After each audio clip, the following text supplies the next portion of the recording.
الحمد للہ وکفا وسلام علی عبادہ الذین اصطفیٰ اللہم صلی علی سیدنا و مولانا محمد النبی الامی وعلی آلہ واصحابہ وبارک وسلم تسلیما کثیرا کثیرا۔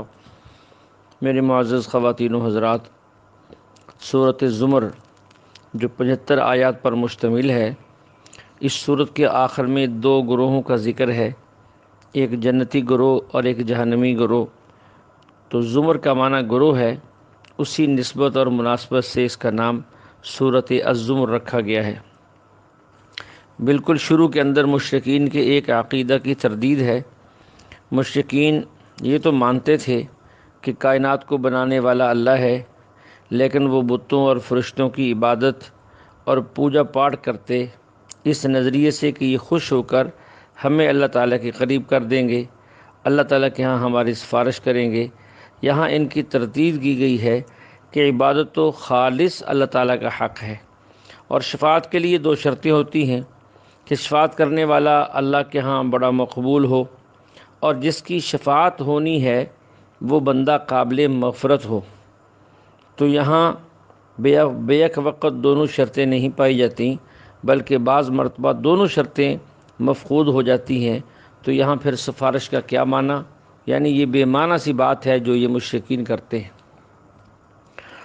اس کے بعد درمیان میں دلائل قدرت اور اللہ کی کچھ نصائح اور کچھ اور باتوں کے بعد اللہ تعالیٰ کا ارشاد ہے، افمن شرح اللہ صدرہ للاسلام فہو علی نور من ربی۔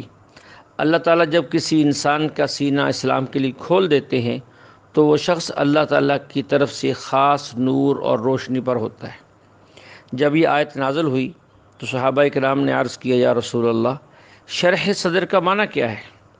آپ علیہ السلام نے فرمایا، اللہ تعالیٰ اس بندے کے دل کو وسیع کر دیتے ہیں، یعنی وہ احکام شریعت کو سمجھتا بھی ہے اور عمل بھی کرتا ہے، اور یہ کام اس کے لیے آسان ہو جاتا ہے۔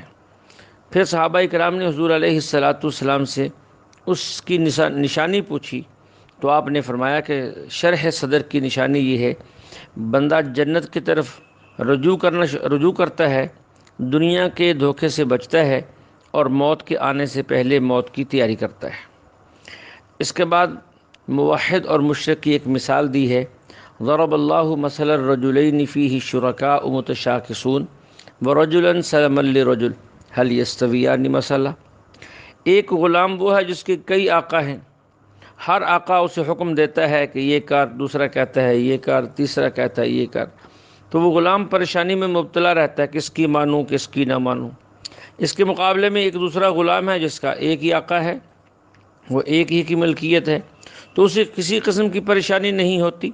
تو یہ مثال دی ہے اللہ نے مشرک اور موحد کی کہ مشرک کئی خداؤں کو مانتا ہے، اب پریشان ہوتا ہے، کبھی اس کے سامنے سر جھکاتا ہے، کبھی اس کے سامنے جھکتا ہے، کبھی وہاں ہاتھ پھیلائے بیٹھا ہے، تو اسے یکسوئی میسر نہیں ہوتی، پریشان رہتا ہے۔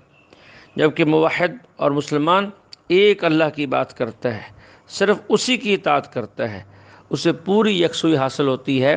جیسے وہ 2 غلام برابر نہیں ہو سکتے، ایسے ہی موحد اور مشرک برابر نہیں ہو سکتے۔ اس کے بعد اللہ تعالیٰ کا ارشاد ہے، انک میت وانہم میتون ثم انکم یوم القیامت عند ربکم تختصمون۔ اس آیت سے بعض لوگ حضور صلی اللہ علیہ وسلم کی موت کو ثابت کرتے ہیں۔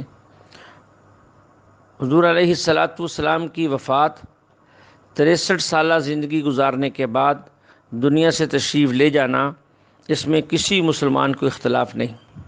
آپ علیہ السلام نے 63 برس کی عمر پائی اور گزاری اور دنیا سے تشریف لے گئے۔ لیکن اس آیت سے حضور علیہ السلام کی وفات ثابت نہیں ہوتی، اور اس آیت سے آپ کی وفات کو ثابت کرنا یہ عقل اور نقل کے خلاف ہے۔ پورے قرآن پاک کے اندر اور پورے ذخیرہ احادیث کے اندر حضور علیہ السلام کی وقوع موت کا ذکر نہیں ہے۔ موت کی خبر تو ہے، لیکن موت کے واقع ہونے کا ذکر نہیں ہے، اور ہو بھی نہیں سکتا۔ اگر کوئی عقل مند عقل سے سوچے تو اس کے نتیجے کو پالے گا۔ اللہ جل شانہ ہمیں اپنے اکابر پر اعتماد کر کے قرآن کو سمجھنے کی توفیق عطا فرمائے۔ وآخر دعوانا ان الحمد للہ رب العالمین۔